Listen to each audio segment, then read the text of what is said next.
Welcome to the 716 Playbook, where every play counts. Thank you all for tuning in. Like I almost say every single week. I appreciate you all for tuning in. If this is your first time tuning in, thank you so much for coming on and listening. And if this is not your first time, thank you so much for coming back.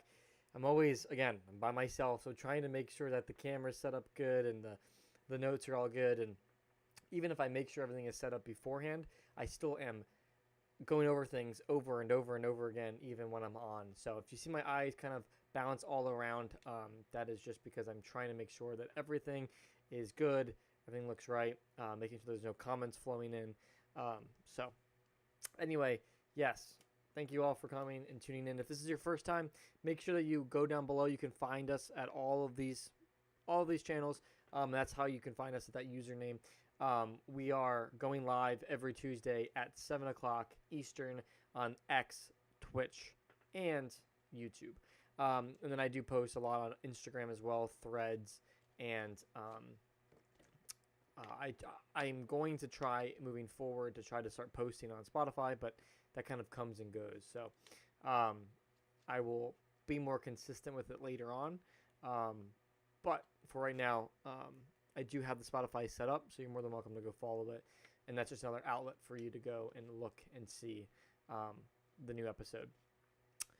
There was talks about possibly doing recordings if the connection wasn't going to improve, but I have seen a massive improvement, so I don't feel like that is a necessary action at this point. I'm very happy with where the show is at currently. So, again, I appreciate you all for tuning in, and we're going to get started pretty quickly. I just want to make sure that I am all good. And again, make sure, if this is your first time or not your first time, make sure that you are plugging in the comments. You can just say, hey, if you want, but you can also make sure that if you comment, you're respectful and kind. You can debate me, you can argue with me, you can ask me questions, whatever. It doesn't even have to be with what I'm on the topic of.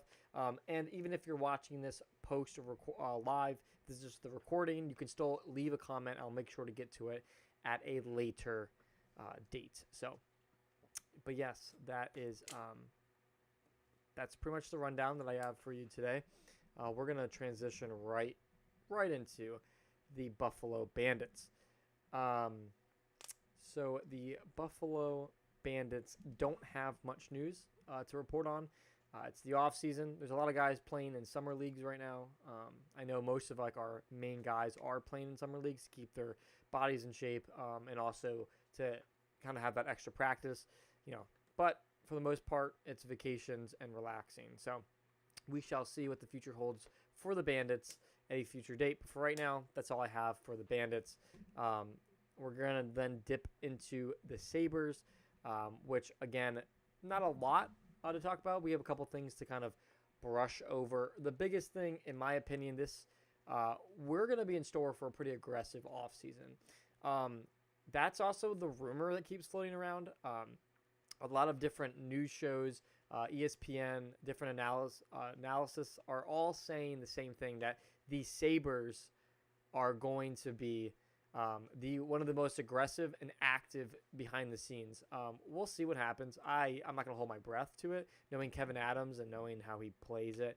Will be $60 million under the cap. So we'll see what he does. But no, look, if there's any season that we're going to see improvement, aggressiveness in the offseason, it's going to be this offseason, because I truly believe Kevin Adams is on the hot seat. We have been hiring a lot of people and advisors and people underneath him to kind of give him advice. And that doesn't really scream to me that they have a lot of confidence in their GM. If you have to create special positions to help advise your GM, then maybe he's probably not making the best choices. Now, look, the GM cannot know every part of the organization, and he might not know every want and need, and he might need a second eye on some things, and that's completely fine and different. But knowing Kevin Adams, knowing how he is, that's not the case here. The case is very much he doesn't know what he's doing. I'm not a Kevin Adams fan myself, but if we can get people in to help him in his role, I'm not against it. but we'll see. So another big thing, Bowen Byram. He's a restricted free agent this year, but the rumor is that we've been floating him around in trade talks, and apparently he's way more valuable than we thought he was. So here is what most likely will happen if we do trade him away.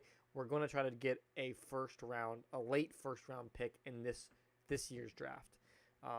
I see that. I see a very aggressive approach to that.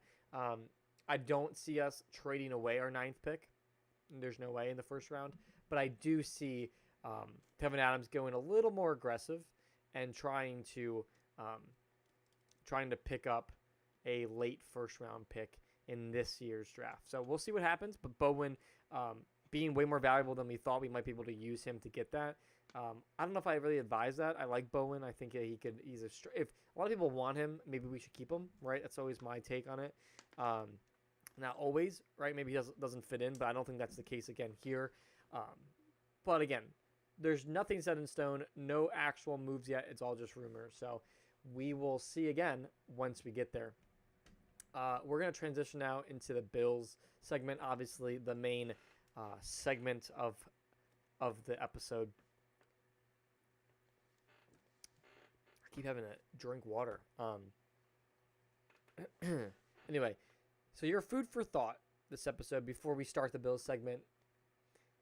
I did some investigating because I was curious. What was Josh Allen's tax breakdown going to look like? And I was pretty appalled by what I saw. Pretty gross numbers, in my opinion. If you break down Josh Allen's contract, he's making around $55 million after this extension a year.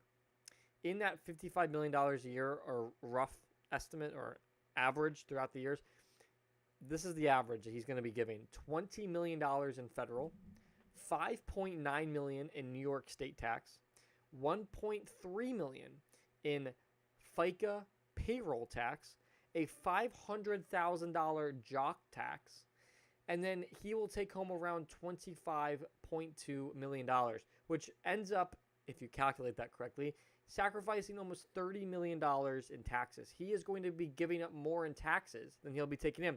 Now, a lot of you might be thinking, I'll take $25 million any day. Right. But when his gross is 55 and he's taking home 25, that's pretty disgusting. The amount of taxes that are thrown on to them are pretty gross. Now, look. Again, I can almost hear somebody out there saying, well, he's making fine money, right? That's true. That might be the case. You might not be wrong. But that doesn't mean that taking almost $30 million in taxes a year from an athlete isn't disgusting amount of money to be taking. The fact that they're getting taxed $20 million in state, and then you're going to have an additional $500,000 in a jock tax is just, here's the problem that I see, all right? And this is the problem that I have with these high taxes. We're going to start losing people in New York soon.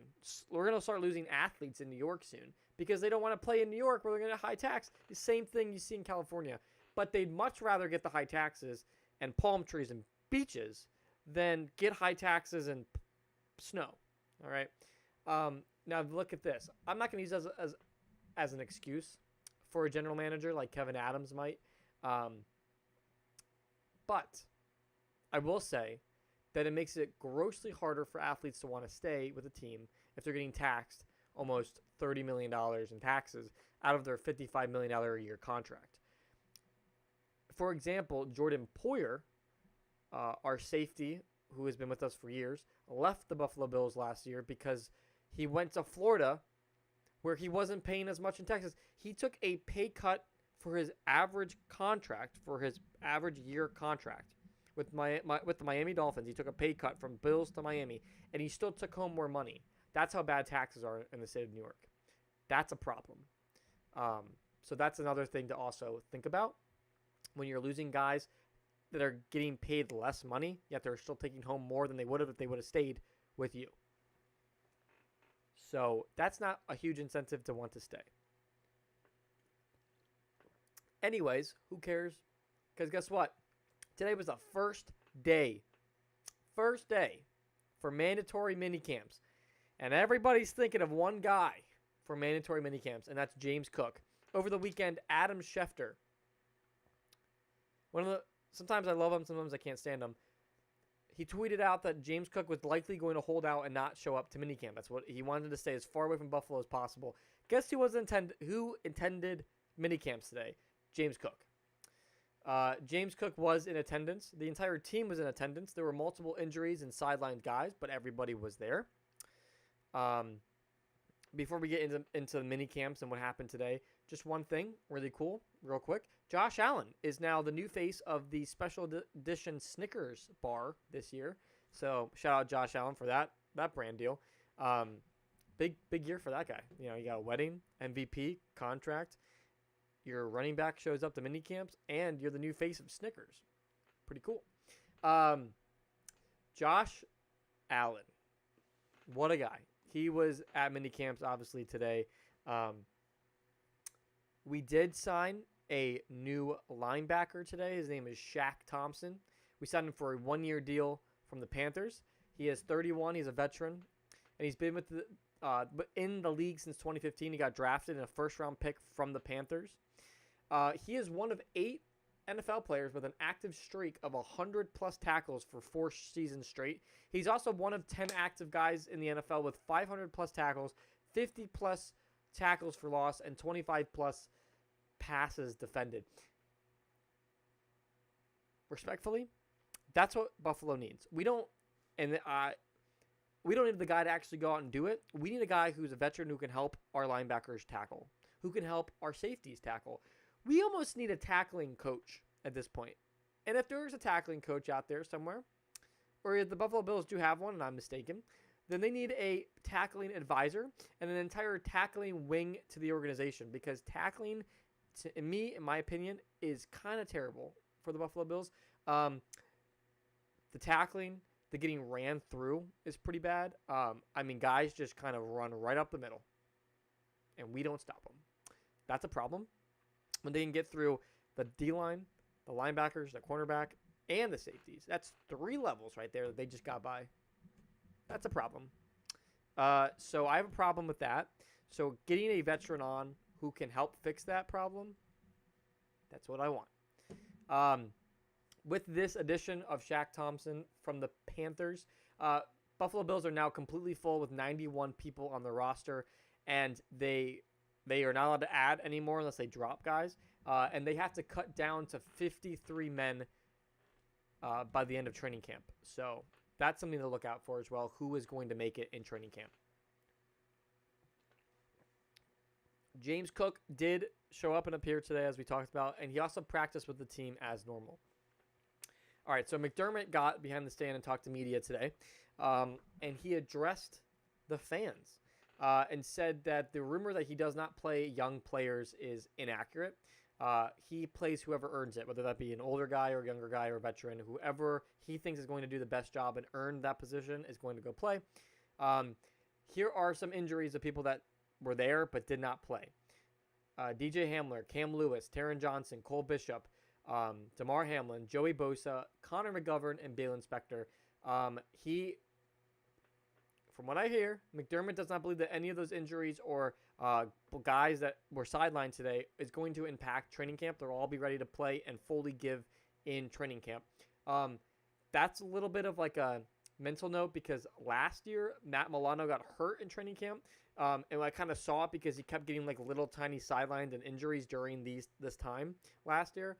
So him now, he's actually focusing on staying healthy and rehabbing to make sure that his body is good for training camp, so that we don't have an incident like we did last year where Matt Milano goes into training camp and then gets hurt, tears a bicep, and then can't play for half the year. Shaq Thompson actually showed up to the training facility today with the team, but he did not practice, but he did talk to media. Sean McDermott said that Trey White, he believes that he's going to be back to a high-level caliber player, but he also knows that his role now moving forward with the team is also to be the future of the organization, to focus on the new guys coming in and not so much what he can do on the field. What that tells me is that if Trey White really does show up in training camp, and even like these next couple days in minicamp, I think that he has a higher chance of getting way more minutes and playing actually, and not just being like a vet on the sideline. Deion Walker, he is. They're planning on slowly progressing him. So he started out with no reps, and now he's around 4 or 5 a day, and they're just going to continue to increase that and slowly move him into the role on the D line. It was a very windy day today. Tyrell Shavers did great with the team. He did have a couple like missed passes. It's not that big of a deal, but he did get a couple snags down, which was really impressive. And he's kind of making.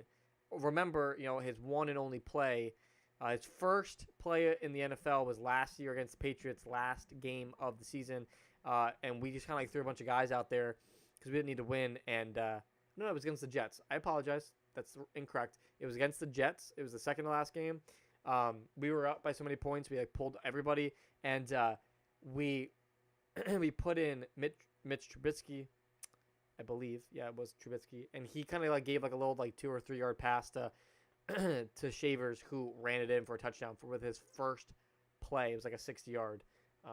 So anyway, so we'll see what the progression looks like for him. I am very glad, as well as the team is, to see Cook.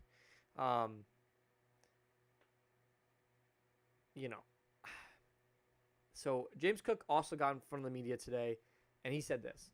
They asked him why he was there. Wow, we're surprised he showed up. And he said, I like the money. That's why I'm here. He did have a smirk on his face. He doesn't normally smile. So him saying that to me, like, maybe he was just joking. And, like, if he doesn't, a man that never smiles, him smirking is kind of like him, like, maybe giving, like, the, like, if he doesn't smile normally, if he would have been serious about what he was saying, he would have just said it with a straight face. Look, I don't know what the future holds for James Cook. I would love to say that he is going to be with us forever. This might be his last year. He's going to play out the last year. I appreciate him coming and being a part of the team and not holding out. But again, he might be right. There might be some truth behind that joke. He might just like the money. Either way, he said it's really important to be there with the team to practice. He wants to win. He wants to bring a Super Bowl back with his team, and he would love to stay in Buffalo if he can, but he also understands the predicament that he's in. He's asking for way more money. In my opinion, go show us. Go eat, kid. Like, go show us why you deserve that kind of contract. In my opinion, I would love to. He's got to up his year now, which he had a phenomenal year. I'm not going to take anything away from that. But again, asking for $15 to $20 million is just very unreasonable, especially with the Buffalo Bills, where our O-line, our blockers, having Josh Allen in the backfield kind of helps you. Having that kind of dual threat as a quarterback helps you as a running back. So I have a hard time believing that's all James Cook. I believe that, in my opinion, this is my official statement, I believe that the Buffalo Bills can make any decent running back an elite running back. I don't think that James Cook would thrive as well if he was on another team. If he's on the Eagles, maybe, or the Ravens, maybe he would do as well. But again, if outside of those 3 teams, I don't think that he would do as well. And I have a hard time believing that he deserves $15 to $20 million a year. I would meet him in the middle and give him 10, and that's generous. 12 would be a max, but I would have a hard time even swallowing 12. Running backs in the league don't make that much. They don't make as much as wide receivers. They don't make as much as quarterbacks. They don't make as much as even like some cornerbacks. I mean, that's the reality of the league. You knew that going in as a running back. And if you want that much money, that's fine. Go play in a team that's going to give you that. But most likely they're not that serious about winning a championship, because if they're going to get that much to a running back, they can't afford to get that many good guys on their team. That's my feelings about it. I love James Cook. It doesn't take anything away from James Cook. Doesn't take anything away from who he is, what he's been doing for us on an elite level. But I can't also blindly say that without also giving recognition to the rest of the team for helping create that. Create an environment where he can go out and do that, and creating plays where he can do that. So I don't think the buck stops at James Cook. Majority of the offense deserves credit for James Cook's success. Josh Allen spoke today as well. He said that he had a great year, a great offseason already, marrying his best friend, getting that MVP and that contract extension. But he said marrying his best friend was the best thing so far this offseason. Can't blame him. And now he's got a wedding ring on. So he did intercept the ball 3 times today. Again, it was windy. But, and it's minicamp. I'm not going to expect him to go play out at an elite level. But he got intercepted 3 times. Joe Andreasen, Christian Benford, and Derek Forrest all picked him off. I like Derek Forrest. I like what I see from him. I think he is going to make the cut and give some really good depth for our safety. I think Cole Bishop is going to be very good this year as well. I think some of those guys are going to be really good, and I'm actually really excited for the season to start.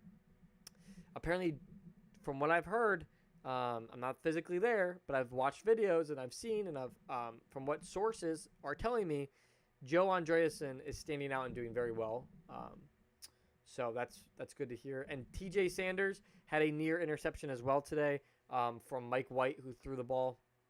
TJ Sanders dropped coverage and was able to get his hands on it, but he dropped it.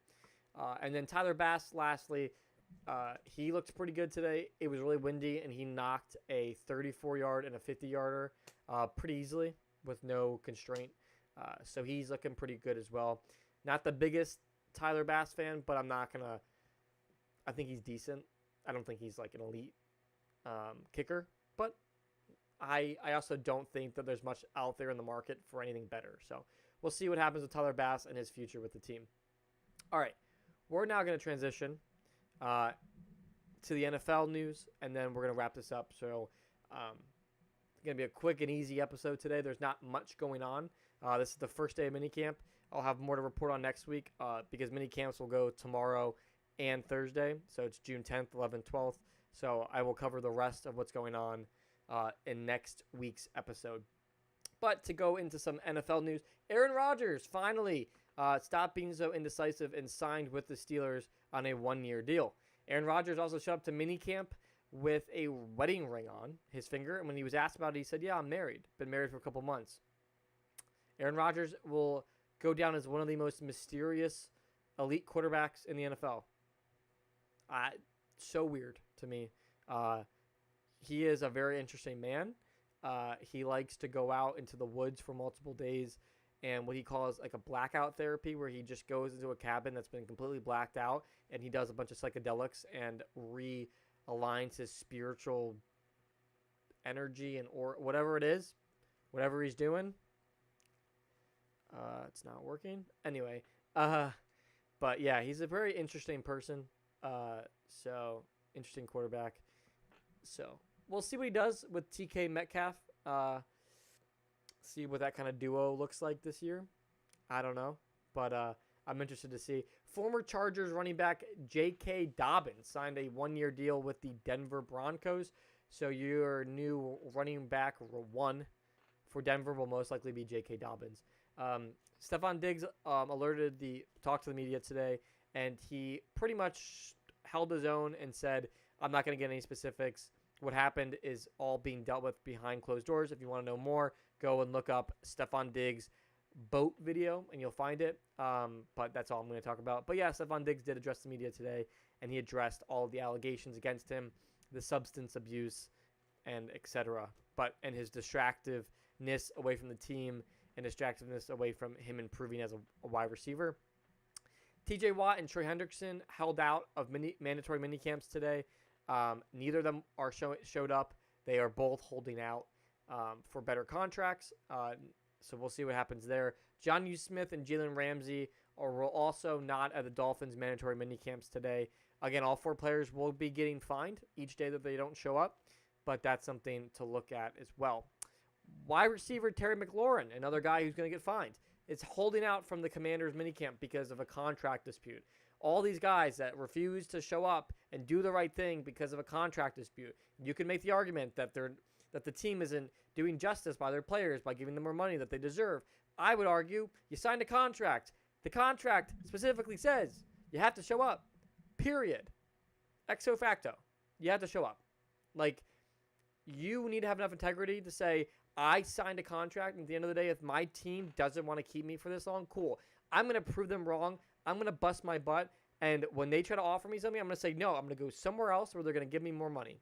That's what you do. You don't hold out. I just can't stand it anymore. I've held my peace about this, but players are getting way too controlling. They are getting way too much power.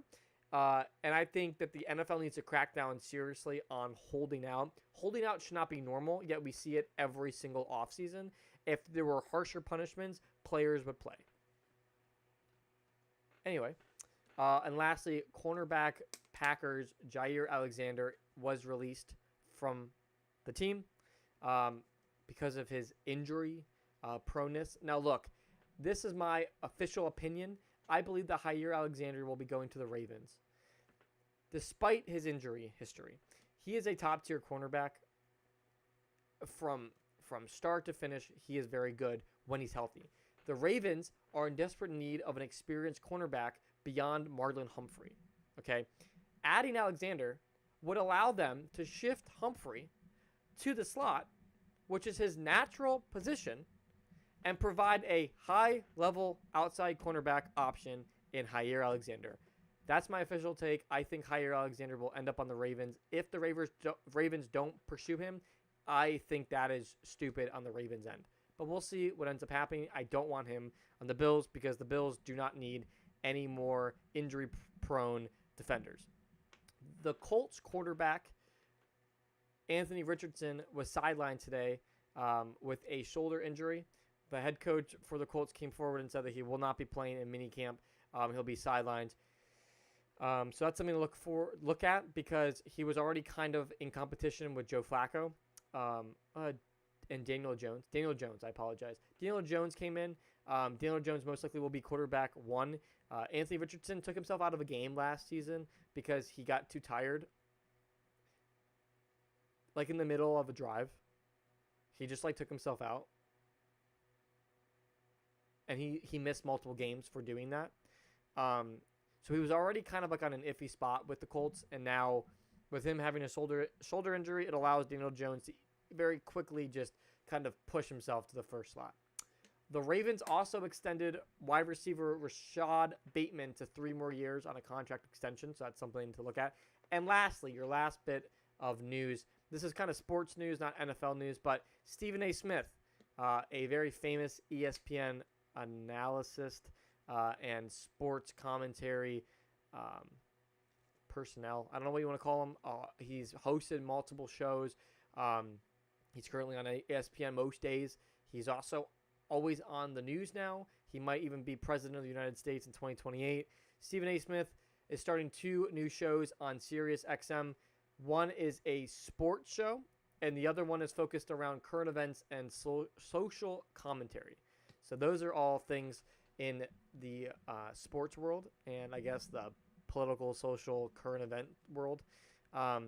Anyway, I appreciate you all for watching tonight. And if you're watching the recording, I appreciate you coming on and watching me just kind of give a little bit of what's going on with Buffalo sports. Again, we are live every Tuesday at 7 p.m. Eastern time.